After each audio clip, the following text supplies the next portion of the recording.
আসসালামু আলাইকুম সবাইকে। অ্যাডমিশন ভর্তি পরীক্ষা কিন্তু খুব জমজমাটভাবে শুরু হয়ে গেছে। অলরেডি বেশ কয়েকটা ভার্সিটির ভর্তি পরীক্ষা শেষ। সামনে ঢাকা ভার্সিটি আছে, কৃষি আছে।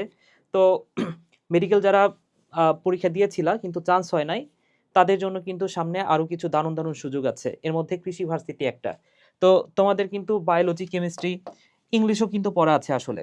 হ্যাঁ? তোমার তোমার যে বিষয়টাতে সমস্যা হবে সবচেয়ে বেশি সেটা হচ্ছে ম্যাথ। এবং যারা ভার্সিটি প্রিপারেশন নিচ্ছ তোমাদের কিন্তু আবার এই ১ম ৪ টাই স্ট্রং জোন। তোমাদের ক্ষেত্রে সবচেয়ে বেশি যে সমস্যা ক্রিয়েট করবে যে সাবজেক্টটা সেটা আবার ইংলিশ। তো আজকে মেইনলি এই ইংলিশের কৃষি ভার্সিটির জন্য ইংলিশের যে সাজেশনটা সেটাই দিব। বিগত বছরের কোশ্চেন এনালাইসিস করে কোন টপিকগুলা থেকে সবচেয়ে বেশি প্রশ্ন হয়েছে সেই টপিকগুলা এনালাইসিস করে সেই টপিকগুলার নাম দিব এবং একটা পিডিএফ শিট তোমাদেরকে দিয়ে দিব। ঠিক আছে? সো যাতে তোমরা সমস্যার মধ্যে না পড়ো, ইংলিশ আসলে কি পড়তে হবে, কতটুকু পড়বা, প্র্যাকটিস কোথা থেকে করবা, এই টাইপের অনেকে অনেক সমস্যার মধ্যে পড়তেছো। তো যতটুকু সময় আছে দেখো, কৃষি ভার্সিটি পরীক্ষা যদি বলি ৩ জানুয়ারি। তো তোমাদের হাতে কিন্তু খুব কম সময় নাই, অনেকটাই সময় আছে।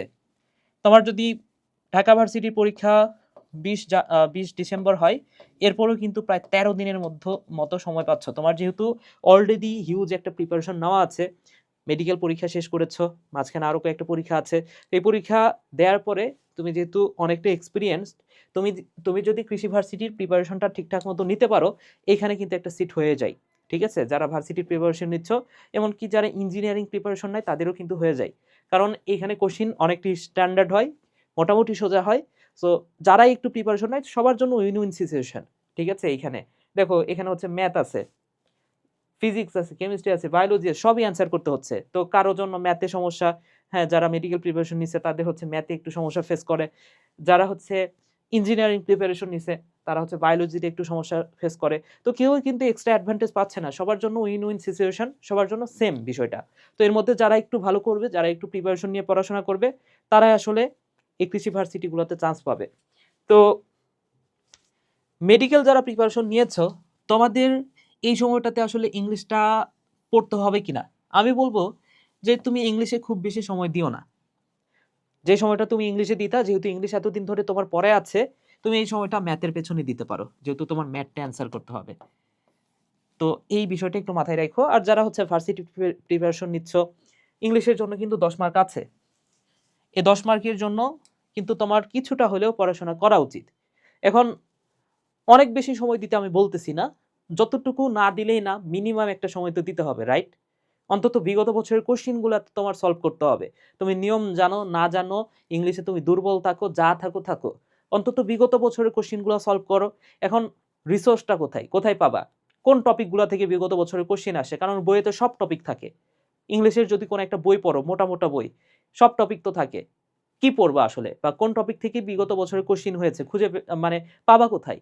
তো খুব সহজ একটা সমাধান দিচ্ছি, সেটা হচ্ছে তোমাদেরকে একটা পিডিএফ আমি আসলে ক্রিয়েট করে দিব, যেটা তুমি ডেসক্রিপশন বক্সে গেলে তুমি ইজিলি পেয়ে যাবা। সেইখান থেকে ডেসক্রিপশন বক্সে দিয়ে দিব বা কমেন্টে দিয়ে দিব, সেখান থেকে তুমি সেই পিডিএফটা ডাউনলোড করে প্রিন্ট করে নিবা, শেষ। ঠিক আছে? এখন বিগত বছরে কৃষি ভার্সিটিতে, কৃষিগুচ্ছ বিশ্ববিদ্যালয়ে ইংরেজি কোন কোন টপিক থেকে প্রশ্ন হয়েছে সেটা একটু বলে দিই। এটা আমি কিভাবে করেছি আমি তোমাকে বলি। দেখো, আহ, কৃষি গুচ্ছ, হ্যাঁ, অর্থাৎ ক্লাস্টার ডিগ্রি, এটা তো মোটামুটি প্রায় ৫-৬ বছর ধরে হচ্ছে। হ্যাঁ, ১৯ সাল থেকে সম্ভবত শুরু হয়েছে এটা, আমি যদি ভুল না করি। আমি এই ১৯ সাল থেকে এই গত বছর পর্যন্ত সবগুলা কোশ্চিন চেক করেছি এবং যে টপিকগুলা থেকে মিনিমাম ২টা করে কোশ্চিন আসছে সেই টপিকগুলা আমি এখানে সাজিয়েছি। মিনিমাম ২টা, কারণ ৫-৬ বছরে কয়টা কোশ্চিন আর আসবে। সো এইখানে যে কয়েকটা টপিকের নাম লিখেছি, এইখান থেকে মিনিমাম ২টা করে কোশ্চিন হয়েছে, ২টার উপরেও হয়েছে, ২টা, ৩টা, ৪টা। তো তোমার যদি প্রশ্ন হয়, সেক্ষেত্রে এই কয়েকটা টপিক থেকে কিন্তু আসলে কোশ্চিন হবে। ঠিক আছে? সো টপিকগুলোর নাম দেখো: parts of piece, subject verb agreement, হ্যাঁ, রাইট ফর্ম অফ ভার্ব, একবার রিডিং দিয়ে নিও। এই ১২টা টপিকের আমি নাম বলেছি। এই ১২টা টপিক থেকে কিন্তু কোশ্চিন হবে। সো সেটার পিডিএফ তো তুমি পেয়ে যাবা। এখন কথা হচ্ছে, তারপরে তো অনেক বিষয় সমস্যা থাকতে পারে, রাইট? তো এগুলো বুঝাই দেওয়ার জন্য খুব শর্ট ক্লাসে, খুব ১ ঘন্টা ১.৫ ঘন্টার মধ্যে এই সবগুলা টপিক হালকা হালকা করে একটু টাচ দিয়ে বুঝাই দেওয়ার জন্য তোমাদের জন্য কিন্তু হচ্ছে একটা কোর্সও আছে, সেটা হচ্ছে দ্য লাস্ট ওয়ার 2.0। ঠিক আছে? এটা একটা পূর্ণাঙ্গ কোর্স যেখানে হচ্ছে সবগুলার কিন্তু অনেকগুলা ক্লাস পাবা এবং লাইভ ক্লাসে হচ্ছে। লাইভ ক্লাসে সবকিছু সলভ করানো হচ্ছে। প্রশ্নটা হচ্ছে কি এই শেষ সময়ে তুমি সব ক্লাস করবা? অবশ্যই না।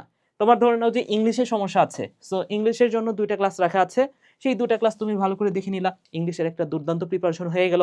ধরে নাও যে তুমি মেডিকেল প্রিপারেশন নিছো, তোমার ম্যাথের অবস্থা খুবই খারাপ।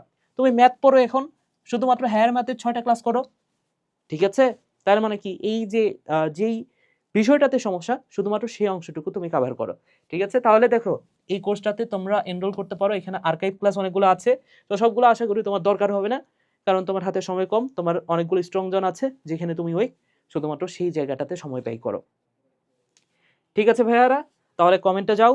ডেসক্রিপশন বক্সে অথবা কমেন্টে যাও। সেখানে যে লিঙ্কটা আছে লিঙ্কে ক্লিক করো এবং পিডিএফটা ডাউনলোড করে ওইটা প্রিন্ট করো এবং পড়তে থাকো। সবাই ভালো থাকো, সুস্থ থাকো। টাটা।